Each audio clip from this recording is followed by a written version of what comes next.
Over at BangTheBook.com, we are your one-stop shop for sports betting news and information. My 2020 MLB betting guide posted over there. Season win total previews for all 30 teams. We've got that in PDF format. It's got a bunch of futures information in it as well.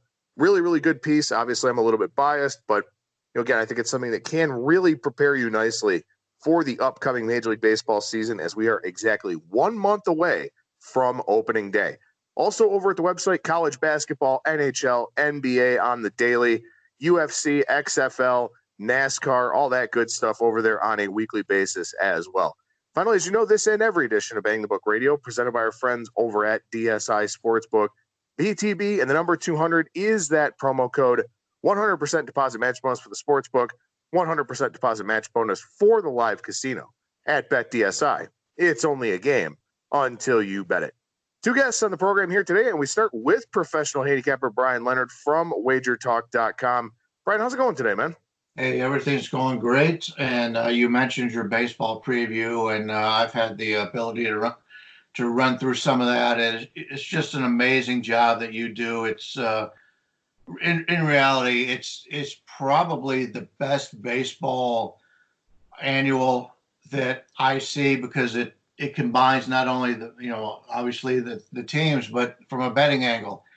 And it's something that I know a lot of people that I follow for baseball on Twitter that are really into the sport. They love it too. So congratulations once again. I know it's a ton of work for you, and nobody works harder than you do, but this is something that I get excited for every year, and it's just as good as ever.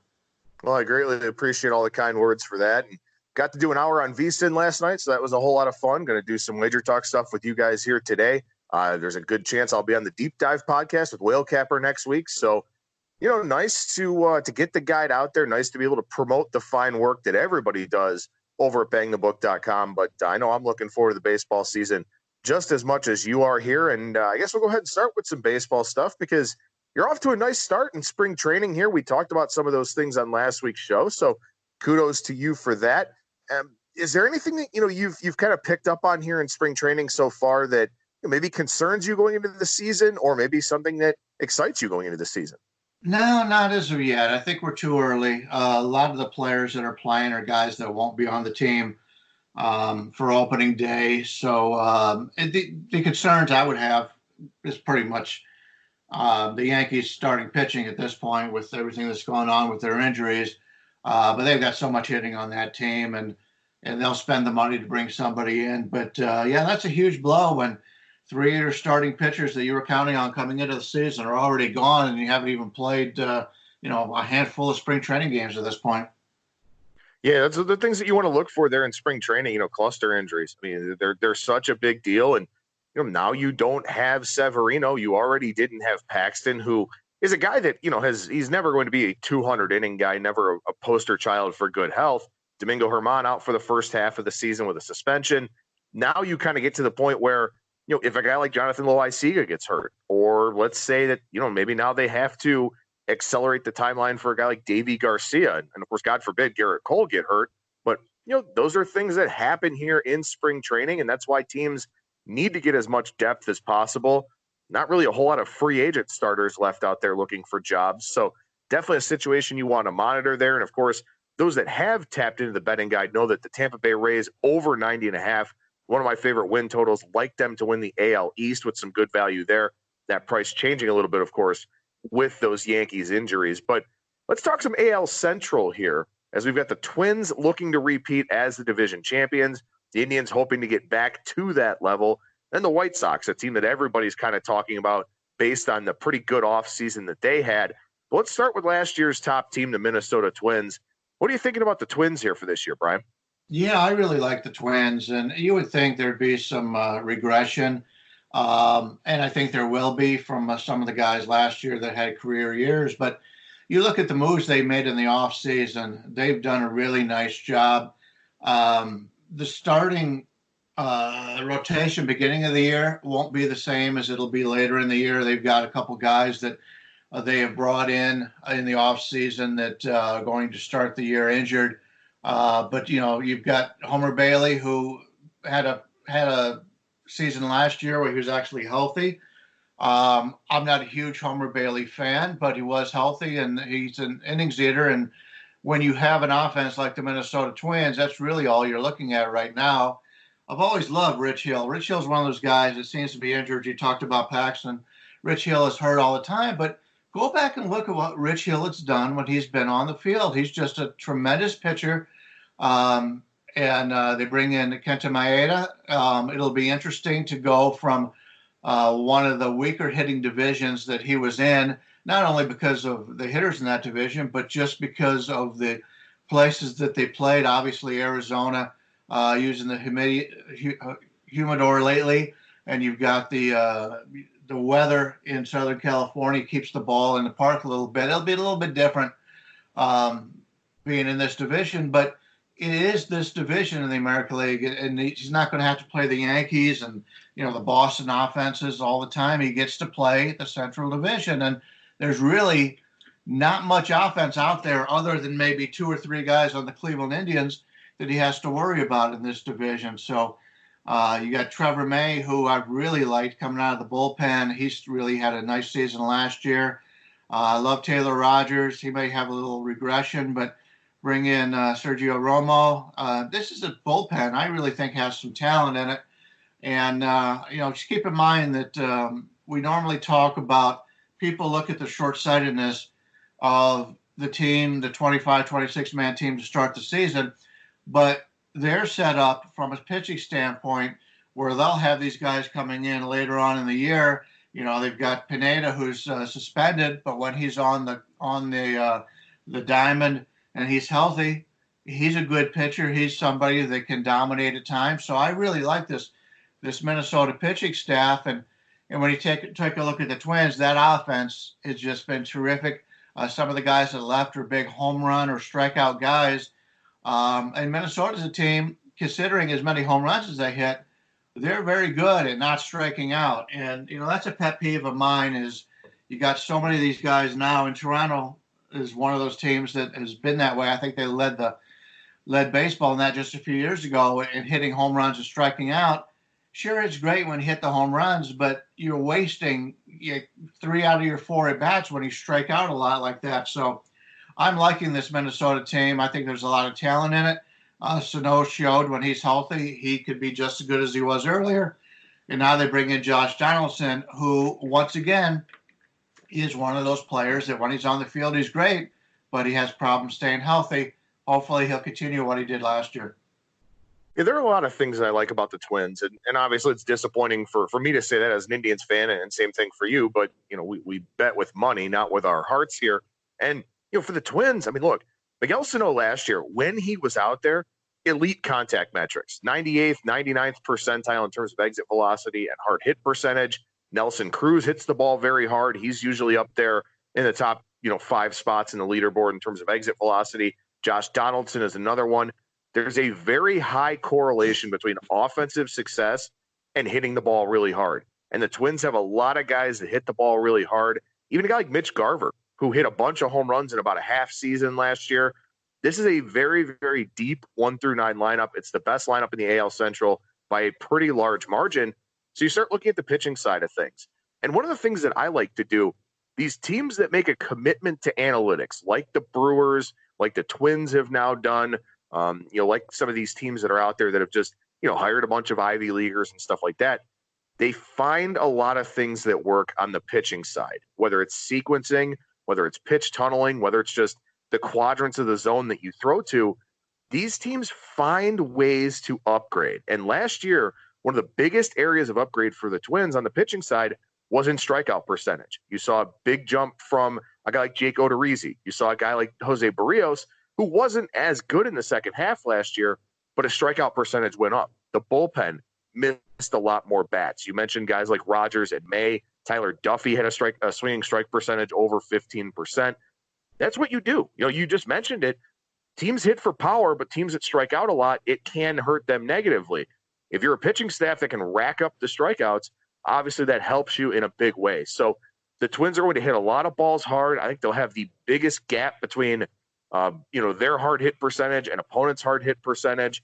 There's a lot to like about this team. And quite frankly, I think their season win total in the lower 90s here. It is a little bit low. This is one that's on my short list to maybe play here if we know that they're healthy through spring training.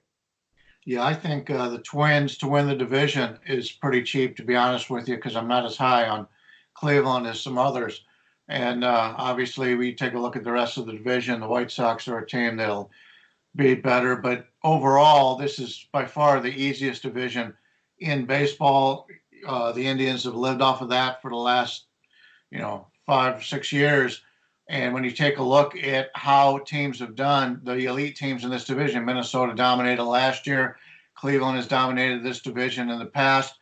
If you can win your division and split out with the other teams on your schedule. Now, I don't think Minnesota, last year they were just amazing on the road. I think that's going to have some regression there. I don't think they're going to be nearly as good on the road. But from a home standpoint, I think they'll be better. And I love the DH for this team. You mentioned the DH. One of the, I just love the way he approaches the at-bats. He never seems to take a bad swing. He's just, you hear the words professional hitters. He's one of them. And I just love that. The only thing that hurts Minnesota is when they got to go on the road and play a National League team. He can't play the field. But, this team overall has got everything I'm looking for there. The one thing that makes it easy to bet on Minnesota, a lot of people still like to bet on starting pitchers. And Minnesota doesn't have those big name starting pitchers. And you talked about the strikeouts. Minnesota for years was a team that didn't strike out a lot of players. And from a betting standpoint, I like guys who could go in and strike out the opposition. And if you see, if you follow the overnight line being bet up and down, usually your teams that are big strikeout pitchers on the mound, they get a lot of overnight action because, obviously if you're going to strike out 10 guys in a 9-inning game or whatever, you're going to have, 27 batters, plus the hits or whatever. You're going to have a lot of guys that you don't even have to worry about hitting the ball. And obviously that's something that we all want. We love guys that strike out a lot of batters, and Minnesota didn't have that. Now they've started incorporating that. And you had a nice write-up with the pitching coach change in your analysis of the Minnesota Twins, and that's been a real big improvement for this team. So our Cleveland Indians, not a great looking offseason. They've got the Corey Kluber trade, which I'm fine with. I think Corey Kluber is going to be in decline, very, very high workload. Last year it was a freak injury. It wasn't, an elbow or a shoulder or something like that. But I think Corey Kluber is in decline. I think that trade was very, very overblown. And Emmanuel Clase looks like a legit back end of the bullpen reliever for the next several years as long as he stays healthy. But other than that, the Francisco Lindor trade talks, Mike Clevenger's name was kind of thrown about quite a bit. The Indians didn't really make any free agent signings, didn't really make any big splashes, So when you look at the Indians here, what do you think about the prospects of this team for this season? Yeah, I'm down on the Indians here. You had so many guys that had career years last year, high expectations. Reyes, I love him as a hitter. He's huge. He's one of those guys that,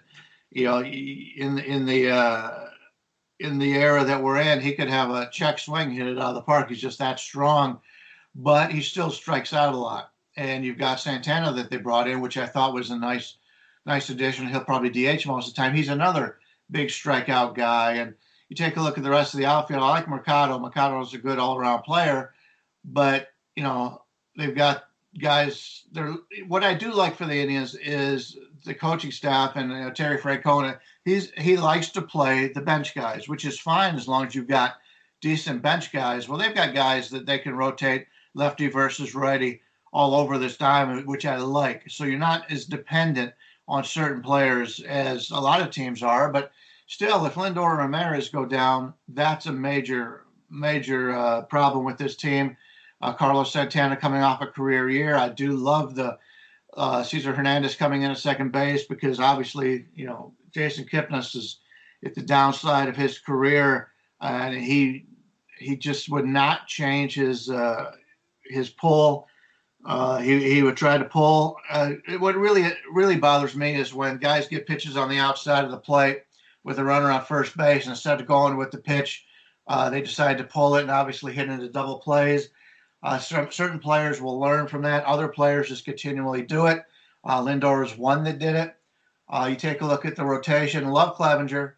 I think Bieber, some of his stats show that he's not as good as what he's shown. Carrasco, we still got to worry about him from a health standpoint. Savali came out of nowhere. Plutko came out of nowhere. I think Allen could have a pretty good year for the Indians coming over from San Diego. Plesac, I've heard good things from him. But the Indians pitching staff and then the minor pitching staff has been able to turn in good performances from some of these guys. Bieber was a nobody. Plesac's a nobody. Savali's a nobody. These are guys that were not even listed in, the top 100 prospects. The Indians keep Tristan McKenzie is the one guy who has been listed in the top 100 prospects, but he's still not ready. He didn't have a good season last year. So these are guys that are not highly thought of prospects, but yet the Indians could get them out there on the field, and whatever they're doing is working well. Problem is, it's a short-term sample size at this point, so I don't know if we'll be able to expect the same thing out of them. Now, I do love the bullpen, and you mentioned a couple of the guys in the bullpen. Hand just had that one section of the season last year where I don't know if it was just an injury that he was holding back on or what, but on the season overall, he was tremendous. I like some of the guys that they brought in. The bullpen, I think, is the strength of the team. Cleveland been in a lot of games, but this is not the same team that they've had just a few years ago. The Indians are tough for me because, they're so top heavy. You've got two of the top 20 position players in Lindor and Ramirez, two of the top 20 starting pitchers in Clevenger and Bieber. I think Aaron Savali makes a huge leap this year. Pitching whisperer Ruben Niebla, now on the Major League coaching staff. He's helped develop a lot of these kids coming up through the system. Now he's on the Major League coaching staff. So I think this is one of those teams where, again, they're so well versed in analytics that they can milk and maximize a lot of production out of their individual pieces and parts. The concern that I have, obviously, is they're very top heavy. And, if they get some guys that kind of take a little bit of a leap, I think they can win this division. I don't think that they do, but I think that they can. I think that they can go over their season win total. Keep in mind, last year in April, they virtually didn't have Lindor or Ramirez. Got off to a very slow start, still won 93 games. Now, they overachieved by a large margin relative to the alternate standings metrics, which is why I think it's fair that their win total, is in that 86.5, 85.5 range. But I also think that this team does have a relatively high ceiling if they stay healthy. They can ill afford another pitching injury at this point with Clevenger already off to a delayed start to the season. But this is a good team. I think that people, because of their inaction and because of some of the narratives about Lindor, I think people have kind of forgotten about this team. They're sort of sleeping on this team a little bit. It wouldn't shock me if the Indians are maybe a contender for that second wild card spot, something like that, maybe even edge the Twins for the division. But this is a team that I'm going to try to play on early in the season because, like I said, the narrative is just so low on this team right now, lower than it's been in several years. And generally, you kind of look to buy low in those types of spots. The narrative is not low on the Chicago White Sox. They are one of the winners of the offseason, and they were one of the winners of the offseason last year, and then won 72 or 73 games. Never bought into the hype train with them last year. I can't really buy into it here this year either. A good offseason. They signed the Luis Robert extension. They get Dallas Keuchel. They get Yasmani Grandal. They get Edwin Encarnacion. They've upgraded the roster quite a bit. But with that season win total there in the 82.5, 83.5 range, I just think that expectations are a little too high for this team. Yeah, I think, first off, I just want to touch on one last thing you mentioned about the Cleveland Indians, about getting off to a good start. That's a problem with Cleveland, is they have not gotten off to a good start the last few years. They seem to put it together in the second half. So that's something that the Indians need to work on. And they've actually come out and talked about that, is they want to be in a position where they're now fall behind the Twins And then at that point, have to worry about what they're going to do in the future. Like you talked about Lindor, trading him during the trade deadline, something like that. But yeah, the White Sox, you take a look at the White Sox team, and they have quality players pretty much across the diamond now. Bringing in Grandal, the catcher, is going to be a huge addition for the White Sox. I still like Encarnacion. He's been able to hit wherever he's at, and people keep writing him off. And speaking about writing people off, Abreu was one of those guys that late in the season come out and started hitting the way he did earlier. Anderson and Moncada coming off career years.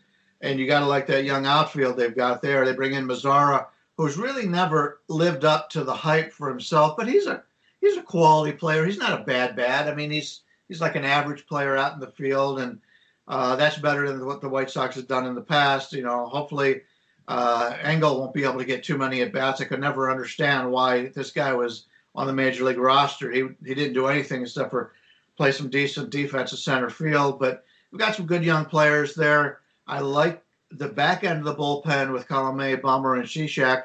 But they've got other guys out there that have really struggled in the long relief. That's a concern for this White Sox team. And that may be the situation this year. Is I could see the White Sox being very competitive, but I can also see this team being outscored 12-4 in certain games just because they've got some guys on in the rotation. Giolito's actually had a terrific year last year, but past him, you've got some questions. Keuchel and Gonzalez. I like Gio Gonzalez better than a lot of people do. Keuchel not as much because he just doesn't strike a lot of guys out. But the back end of the rotation, Kopech's supposed to be coming back this year, but coming back from injury. Some of the other guys have questions about him. So I like the front of that rotation, but the back end is a concern for me.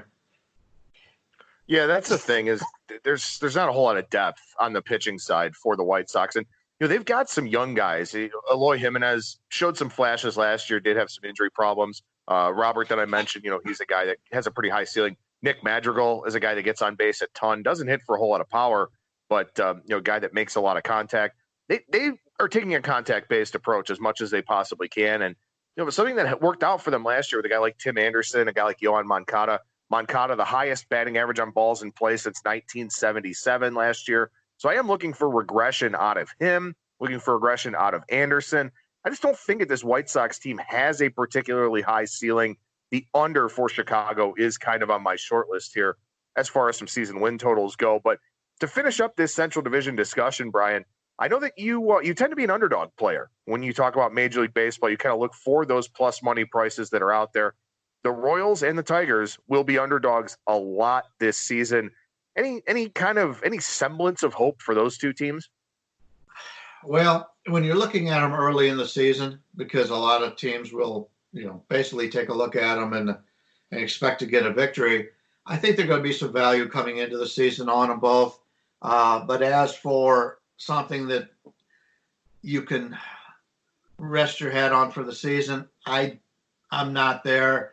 I think Detroit is going to be a little bit better than what people think, only because later on during the season they'll start bringing up some of their minor leaguers, and because of the trades that they have made and brought in, they are a little bit better set than they were just a few years ago. You talked about that in your preview, is how they would sign a lot of veterans, and it took away a lot of their guys in the minors that had some quality. But now when you take a look at maybe the top 200 minor leaguers, Detroit has got some players that are out there that could surprise. So Kansas City is a team that I don't think the future is going to be as bright. Kansas City's probably going to win more games than Detroit this year, but it wouldn't surprise me after that Detroit for the next 5 years has more victories than what Kansas City does. Kansas City, they've had good coaching over the past few years. It's a pretty good organization. You got to say for the payroll that they've had to be as competitive as they were and to win the World Series, you don't see that very often. So I got to take my hat off for the Royals in the past, but they got some decent players this year that had career years last year. They did bring in Franco from Philadelphia to play third base, a big strikeout, home run kind of guy, but I think that'll help him. But you got a couple other guys. And Hunter Dozier, I didn't think much of it. He'd done nothing in the minors. He was highly thought of originally. And then you bring in Soler, who really everything he did last year, I think, is truthful. I mean, you take a look at his hard hit rate, his barrel rate. That's a guy that I liked even when he played for the Cubs, and he people had forgot about him. So he's really the big bat in this lineup. Obviously, Merrifield is a guy who gets on base. He didn't try to steal as much last year. Maybe his legs are a problem. He doesn't have that ability to steal, which is really what he's known for. So that's a concern. From a pitching standpoint, really nobody on this team is somebody who I think is somebody I'm looking to back. I think Keller's probably the best of the bunch. Junis is one of those guys that he can put out a great performance and then he gets lit up the next time because he gives up a lot of home runs. The bullpen, I like the bullpen for this team, although I'll be honest with you, I still don't think Ian Kennedy's a closer. Hopefully he'll get off to a nice start and they can trade him and put Barlow in a closer or one of those younger guys. I always liked Hill back in his younger days. But this is a team that, they're not going to win a lot of games. And I liked your analysis on Perez, the catcher, who didn't play last year. And he at one time was the face of this franchise. Really good information you had there. You might want to talk a little bit about that. But the Royals are a concern for me. I think we would make some money going against the Royals. The only problem is, as I talked about earlier, a lot of people like to bet starting pitchers, and really Kansas City doesn't have a name out there that you like to have as a starting pitcher. They're one of those teams that they're not really a name rotation, and I'm not overly impressed. Yeah, one of the things that I like to do, one of the reasons I like analytics so much is that, we get a lot of different ways of valuing players. And with Salvador Perez, people think this guy is good. He's a catcher that hits 25 home runs and, he's able to throw out base runners. He's one of the worst framing catchers in Major League Baseball. He's a very low on-base percentage guy. It's always interesting to me when there's this massive disconnect between how a player is publicly viewed and how he's viewed from a metric standpoint. And Perez, maybe one of the most polarizing guys in baseball because people think he's good. He's not good, and he won't help this pitching staff out either. Not really keen on the Royals here for this season at all. Like you mentioned, Detroit's got some young guys like a Casey Mize, like a Matt Manning. Matt Manning, a top 30 Major League Baseball prospect. He'll be coming up here in the second half of the year.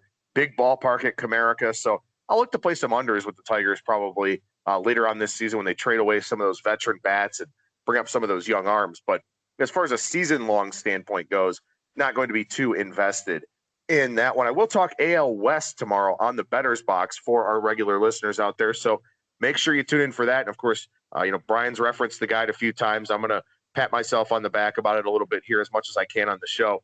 Good information in that over at BangTheBook.com with the PDF and then also with the individual article pages. Brian, we transition to the NBA here for a couple of minutes, just taking a look at tonight's card, taking a look at the league in general. Just kind of business as usual now during the stretch run towards the playoffs with the league wrapping up here in about 6 or 7 weeks for the regular season, I think. Anything on your mind for tonight? Anything you've kind of picked up on in general? Yeah, I'm still looking over the card, but I do have a little bit of interest in the Cleveland Cavaliers tonight. Joel Embiid coming off that huge game last time out. But you take a look at Cleveland, the way they are situated right now from the strength of the team is in the front court. They've got a whole team, basically 5 guys now that can play anywhere from picking out between them anywhere from small forward to center that are good defensive, good rebounding players. And since they made the trade with Detroit, with bringing in the center there, I think Embiid, I believe he had that 48 points or some crazy amount his last time out. I think he's going to come into this game thinking, okay, now I'm going to come out and really take it to him. But Cleveland's got 4 guys that they can throw up against him to take some fouls and keep him out of the paint. Obviously, Philadelphia's second best player is injured. He's not going to be playing tonight. So Cleveland, I think, has some advantages. That big comeback against Miami really brought this team into a positive frame of mind here. I believe they've won 4 of the last 5 games. They're playing really good ball right now for Cleveland. And I think the line's a little bit high here considering the matchups in this game.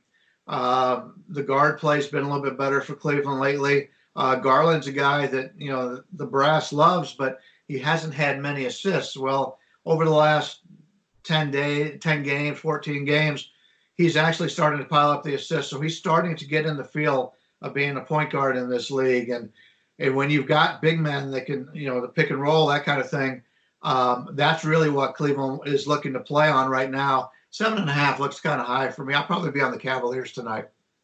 Well, and this is one of those things, it's kind of that time of the year, too, where we start looking at some of the coaching dynamics. The Cavs didn't seem to like John Beilein. Maybe John Beilein just not necessarily a fit for the NBA, maybe more of a college head coach, and I'm sure he goes back that route.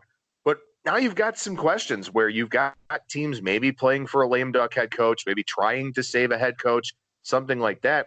And obviously here we see with the Cavs, with Bickerstaff taking over and Beilein stepping down, they're playing a different brand of basketball. They seem to be a lot more comfortable, seem to be a lot more excited to go to work every day.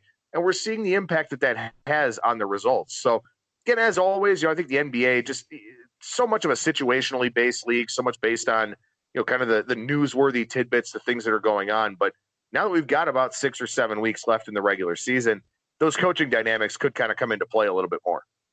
Yeah, they definitely can. And as opposed to football where, you've got all week long to handicap, in basketball, you find a team, especially if you're watching the games, you can see a team is improving. You look at the stat sheet. So, it takes like 2 or 3 games and all of a sudden nobody's paying attention and you could ride one of these teams for a week and until somebody else catches up with it and you can get some nice advantages. And there's so many teams, and it's just the way the NBA is. Even bad teams like Cleveland, this is the second time this year that they've gotten off to a decent type of play and been able to run off, 4 out of 5 or something like that, where they are playing better. And most people are just looking past them and looking at the teams that are fighting for the playoffs. So we talked about in the past about how Cleveland does in games that, they're home against a team like the Knicks or Atlanta, and it's continued on. They continue to struggle against those teams. But the better teams, the Cavs have actually played pretty well against the better teams in this league. So it's something about that you're not going to win the game, but if you're getting enough points, they're worthy of a wager. And that's the way we've been able to play the Cavaliers this year. Bryan Leonard, professional handicapper over at wagertalk.com. Bryan, what's going on over at the website right now, man? Yeah, we've got a couple of guests I respect coming in to do videos today. We're going to talk about baseball. We're going to talk about the NCAA tournament, what you should look for, how to play the conference tournaments, and a lot of basically how-to videos today, and something to keep up on the site. We've got, obviously with each state now taking a look at gambling and sports handicapping. We've got a lot of new people to the industry, and something that wasn't there when you and I started out in this industry is you can get people who gamble for a living and guys who have done it for years can give you a little bit of tips. And that's what we're doing today, a lot of those. So in the next couple of weeks, look out for a lot more. We did it last week. I think we did 14 videos. I think we're doing 18 this week. But something to keep your eye on and get different people's opinions on what they look for to make money in this business. Bryan Leonard, once again, professional handicapper over at wagertalk.com, at BLeonardSports on Twitter. Bryan, appreciate the time as always, man. Thank you so much for joining me, and we'll talk to you again next week. Sounds terrific. Everybody have a good week.